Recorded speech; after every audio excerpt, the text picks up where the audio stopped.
नमस्कार। मैं मंजू शर्मा हिंदी की कक्षा में आप सबका बहुत बहुत स्वागत करती हूँ।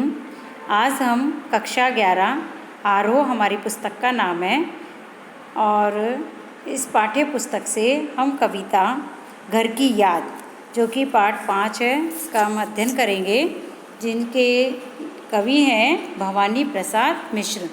तो देखिए, सबसे पहले हम कवि परिचय पढ़ लेते हैं। तो इनका जन्म सन 1913 में टिगरिया गांव, होशंगाबाद, मध्य प्रदेश में हुआ और आपकी प्रमुख रचनाएं हैं सतपुड़ा के जंगल, सन्नाटा, गीत फरोश, चकित है दुख, बुनी हुई रस्सी, खुशबू के शिलालेख, अनाम तुम हो जात, इदम न मम आदि। तो देखिए अंतिम इसकी अनाम तुम आते हो, इदम न मम आदि इनकी कविताएं, इनकी रचनाएं प्रमुख हैं। तो इनको जो सम्मान मिले हैं प्रमुख, वे किस तरह से हैं? साहित्य अकादमी, मध्य प्रदेश शासन का शिखर सम्मान, दिल्ली प्रशासन का गालिब पुरस्कार एवं पद्मश्री से अलंकृत है और इनकी मृत्यु हुई है सन 1985 में। तो अब हम कविता जो हमारी है घर की याद, इसका हम अध्ययन करेंगे। तो सबसे पहले हम कविता के बारे में पढ़ लेते हैं कि कवि हमें क्या कहना चाह रहा है इस कविता के माध्यम से। तो घर की याद कविता में घर के मर्म का उद्घाटन बताया गया है कि कवि किस तरह से अपने घर को याद करता है, किस तरह से उसे अपनी घर की याद सता रही है और उस क्षण में वह अपने परिवार के सभी सदस्यों को याद करता है। कवि भारत छोड़ो आंदोलन के दौरान कारावास में रहा। बाहर बरसात हो रही है, इस कारण उसके प्राण और मन घर की यादों में गिर गए हैं। विशेषकर कवि पिता को याद करता रहा कि वे उसके अभाव से दुखी होंगे।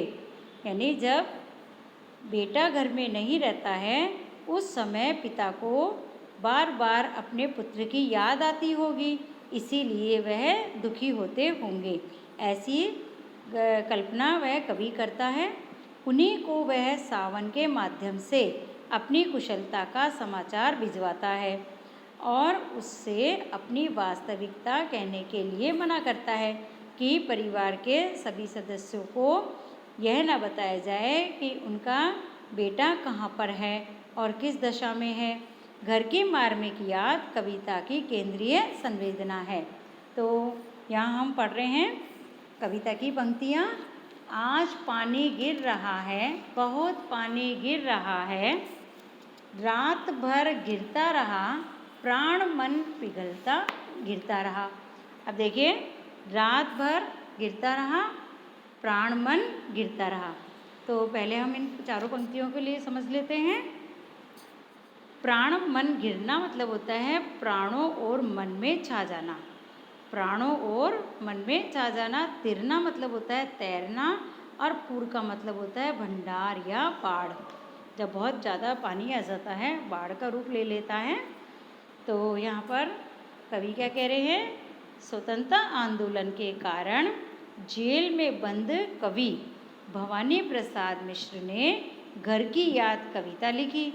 उस समय कवि बाहर हो रही वर्षा को देखकर कहता है, आज बरसात हो रही है, आज पानी गिर रहा है, आज बरसात हो रही है, पानी बहुत बरस रहा है, बहुत अधिक मात्रा में पानी बरस रहा है।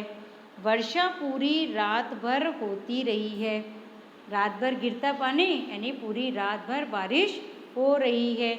ऐसे वातावरण में मेरा मन और प्राण घर की याद में गिरे रहे हैं। ऐसी स्थिति में जब पानी बरस रहा है तो मुझे बार बार घर की याद आ रही है। इस समय मेरी नज़रों में बहुत गिर रहा है पानी, घर नज़र में तिर रहा है।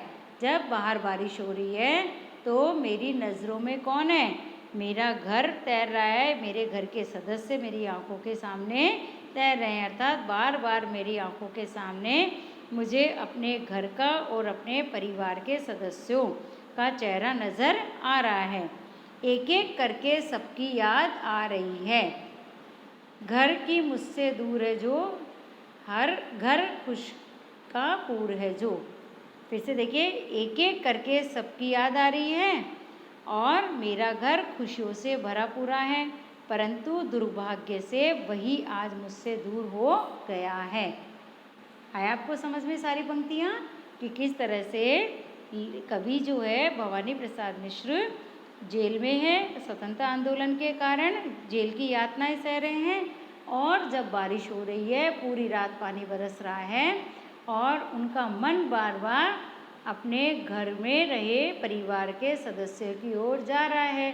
साथ ही साथ घर का वातावरण जो कि खुशियों से भरा पूरा है वह उनको याद आ रहा है, लेकिन वह अपने दुर्भाग्य को कोसते हुए कह रहे हैं कि मैं इस परिवार में इस समय मौजूद नहीं हूँ। घर में 4 भाई, मायके में बहन आई बाप के घर, हाय रे परिताप के घर। अब देखिए यहाँ पे मायके का मतलब होता है माँ के घर, और परिताप का मतलब होता है कष्ट या शोक। अब देखिए यहाँ कवि कह रहे हैं, भारत छोड़ो आंदोलन के दौरान जब जेल में बंद हैं कवि, तो उन्हें अपने घर की याद आ रही है, और ऐसे में वे कहते हैं मेरे घर में 4 भाई हैं और मेरी बहन विवाहिता है, यानी मेरी बहन की शादी हो चुकी है और वह भी अपने मायके में आज आ गई है। जब वह अपने पिता के घर आई होगी तब उसने इस बात को सोचा होगा कि घर में पहुंचकर वह अपने भाई और बहनों से मिलेगी, लेकिन मुझे न पाकर उसे बहुत दुख हुआ होगा। ऐसी स्थिति में उसे अपने पिता का घर बहुत अधिक कष्ट का घर प्रतीत रहा होगा। देखिए फिर से, घर में 4 भाई, मेरे 4 भाई हैं और मेरी बहन की शादी हो गई है, वह भी मायके में आई है। बहन आई बाप के घर। जब बहन अपने पिता के घर में आ रही है तो उसे यह लग रहा होगा कि मैं अपने परिवार में अपने सभी भाई बहनों से मिलूँगी। ऐसी स्थिति में जब वह मुझसे नहीं मिल पाई होगी तो उसका मन बहुत अधिक दुखी रहा होगा। घर में सब जुड़े हैं, सबकी इतने कब जुड़े हैं, 4 भाई 4 बहनें, भुजा भाई प्यार बहनें। अब देखिए कवि क्या कह रहे हैं कि मेरे घर में सब भाई बहन आपस में प्रेम के कारण बहुत गहरे जुड़े हुए हैं। ऐसा भाईचारा बहुत कम देखने को मिलता है। हम सभी भाई बहनों में बहुत अधिक स्नेह है। मेरे 4 भाई और 4 बहनें हैं जो सबके सब एक दूसरे के लिए भुजा के समान सहयोगी हैं और प्यार के भंडार हैं। यानी सभी लोग एक दूसरे से जुड़े हुए हैं और एक दूसरे की मदद के लिए अपने हाथ हमेशा आगे रखते हैं। जिस तरह से हमारे शरीर में हमारे सभी अंग पूरे होने पर वह शरीर परिपूर्ण होता है, ऐसे ही मेरे सारे भाई बहनों से मेरा परिवार भरा पूरा है। अब आगे देखिए, और माँ बिन पड़ी मेरी, दुख में वह गड़ी मेरी, माँ की जिसकी गोद में सिर रख लिया तो दुख नहीं फिर। देखिए ऐसा होता है जब हम कभी भी दुखी होते हैं, परेशान होते हैं, तो हमें अपने माँ का सानिध्य सबसे अधिक सुख पहुँचाने वाला होता है, और जब भी हम परेशान होते हैं तो सबसे पहले मुख पर हमारे माँ का ही नाम आता है। तो ऐसी स्थिति में कवि कह रहे हैं कि जब भी मैं परेशान होता हूँ, दुखी होता हूँ, तो अपनी माँ की गोद में जाकर सिर रख लेता हूँ और मेरी सारी समस्याएं, मेरे सारे दुख दूर हो जाते हैं। तो गड़ी का मतलब होता है डूबी, पसारा का मतलब होता है पसार या फैलाव। कवि कह रहे हैं मेरी माँ पढ़ी लिखी नहीं है और वह मेरे दुख में डूबी हुई है, क्योंकि मैं अन्य भाई बहनों की तरह उसके पास न होकर इस समय कारावास में हूँ।